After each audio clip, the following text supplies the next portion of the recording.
भावना, आप ज्योतिष शास्त्र को अच्छे से समझती होंगी। देखिए, हमारे साथ एक रैशनलिस्ट हैं जो कह रहे हैं कि इन सब चीज़ों में कोई हर्ज नहीं है। अगर आप चंद्र ग्रहण के दौरान खाना खाते हैं, चंद्र ग्रहण के दौरान आप कोई शुभ कार्य करते हैं, तो उसमें कोई हर्ज नहीं है। फिर ज्योतिष शास्त्र इन सब चीज़ों को करने से मना क्यों करता है और क्या आधार है उसको मना करने का?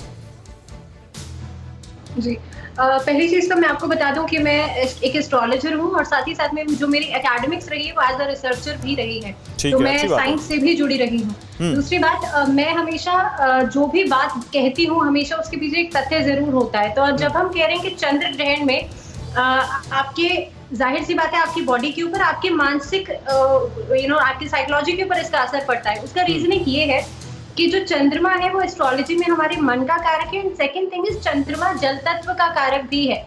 ये चीज तो बिल्कुल प्रमाणित है कि जब पूर्णिमा तिथि आती है उस समय पर जो हाई टाइड्स होती हैं वो देखी जाती हैं समुद्र में, यानी कि जल तत्व जो है पृथ्वी पर वो प्रभावित होता है। सिमिलरली जो हमारा बेसिक यूनिट ऑफ लाइफ है दैट इज द सेल, और उसमें भी जो साइटोप्लाज्म में सारा वाटरी फ्लूइड होता है, दैट मींस वो भी 70% फ्लूइड वाटर कैरी कर रहा है। तो जब पृथ्वी पर जल तत्व प्रभावित हो रहा है, तो जब मैं इसको मैं आता हूं आपके पास भावना, आपने बड़ी अच्छी बात बोली। मैं इस पर एक छोटा सा रिएक्शन चाहता हूं। यहाँ पर यास तूफान पर एक बड़ी खबर है वो बताऊं, लेकिन ये सनल जी, क्या ये केवल एक कोइंसिडेंट है कि जब दुनिया में ये पूर्ण चंद्र ग्रहण लग रहा है तो भारत का एक हिस्सा इतने बड़े तूफान से तूफान से जूझ रहा है और इतनी बड़ी बड़ी लहरें उठ रही हैं समुद्र में, जो बात अभी कह रही थी भावना? तो दो चीज तो अलग अलग है, इसमें कोई कनेक्शन नहीं है। तूफान तो हर साल में तो कहीं ना जगह में तो तूफान होता है, और तो ये एक्लिप्स भी हर जगह में होता है। इसमें तो कोई कनेक्शन नहीं है। कार्य कारण बंध जिस चीज में नहीं है उसको हम कनेक्ट करने के लिए कोशिश करता है, इसके हम बोलता है अंधविश्वास। ठीक है, ये अंधविश्वास है आपके हिसाब से। इसमें ये कोइंसिडेंट हो सकता है लेकिन कोई इसमें कनेक्शन नहीं है, कोई साइंटिफिक प्रूफ नहीं है, एविडेंस नहीं है इसमें।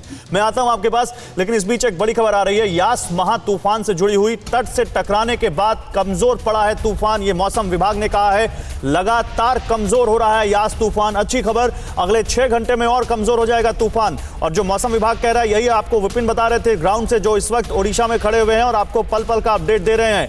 विपिन के पास सीधे चलते हैं। तो विपिन, मौसम विभाग जो कह रहा है, जो अभी आप बता रहे थे, आंखों देखी बताइए। बिल्कुल आंखों देखी मैं बता रहा था आपको, और मैं जहां खड़े होकर रिपोर्ट कर रहा था यहाँ पर 5-5 मीटर ऊंची लहरें थी। और अब आप देखिए समंदर कहाँ चला गया। समंदर की भी तस्वीर देखिए, और इससे जाहिर हो रहा है कि तूफान कमजोर पड़ रहा है। हवा थोड़ी तेज जरूर है, लेकिन पानी में जो हाई टाइड था, समंदर में जो हाई टाइड था, वो खत्म सा हो गया है। और समंदर में हाई टाइड नहीं है, हवा थोड़ी जरूर चल रही है, उससे पेड़ों को नुकसान हो रहा है। लेकिन जिस नुकसान के आकलन की कल्पना की गई थी ऐसा कुछ नहीं हुआ। ये भगवान का लाख लाख शुक्र है कि 2 राज्य जिन पर एक भारी संकट आया हुआ था, और खासकर उड़ीसा के 4 वो जिले जैसे जगत सिंहपुर हो गया, भद्रक हो गया, जिस जगह पर मैं खड़ा हूँ ये जगह हो गई, और इसके अलावा केंद्रपाड़ा, ये 4 जिले ऐसे थे जिन पर भारी संकट था। और ये संकट अब टलता हुआ नजर आ रहा है। आज यानी 26 तारीख को सुबह 10 बजे से लेकर 2 बजे तक का जो समय था वो बहुत क्रूशियल था, और वो समय बीत चुका है। 2 बजे से ज्यादा का वक्त हो चुका है। एक संकट का दौर आया, लेकिन वो बहुत संभल कर उस दौर को हम लोगों ने निकाल लिया। उड़ीसा और पश्चिम बंगाल ने निकाल लिया, और नुकसान थोड़ा बहुत जरूर हुआ है, लेकिन सबसे अच्छी बात जो मैं पहले भी कह रहा था कि इंसानी जानों की हानि नहीं हुई है। थोड़े सामान का नुकसान हुआ है, उनके घरों का नुकसान हुआ है, पेड़ों का नुकसान हुआ है। उस नुकसान की भरपाई की जा सकती है। और फिलहाल ये तूफान अब समाप्ति की तरफ बढ़ रहा है।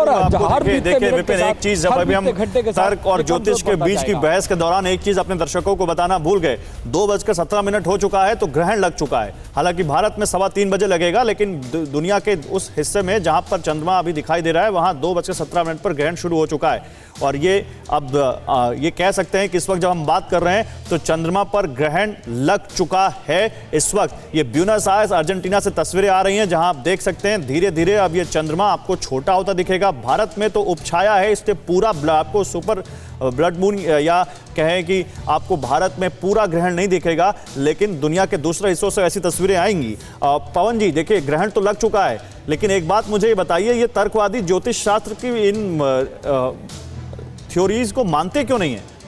उनका देखिए, वो एक्चुअली एक दोनों के बीच में द्वंद्व है जो निराधार है, बेसलेस, जो भी देश में एलोपैथी और आयुर्वेद के बीच चल रहा है, वैसा माने?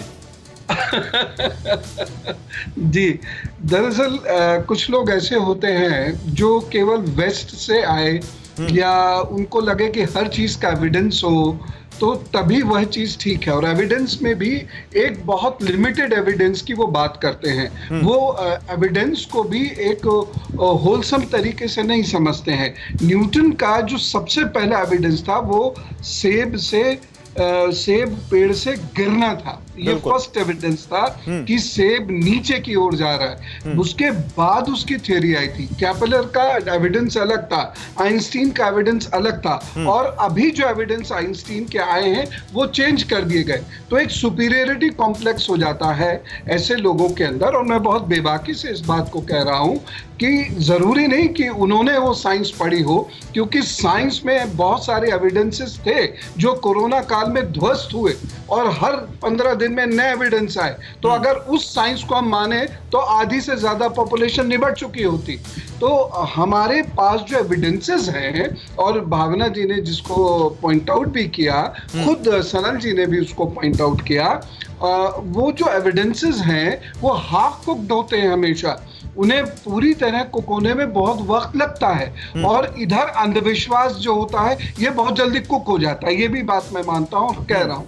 तो ज्योतिष जो आपको गणना करके देता है, उस गणना के आधार पर हम कुछ डिसीजंस लेते हैं।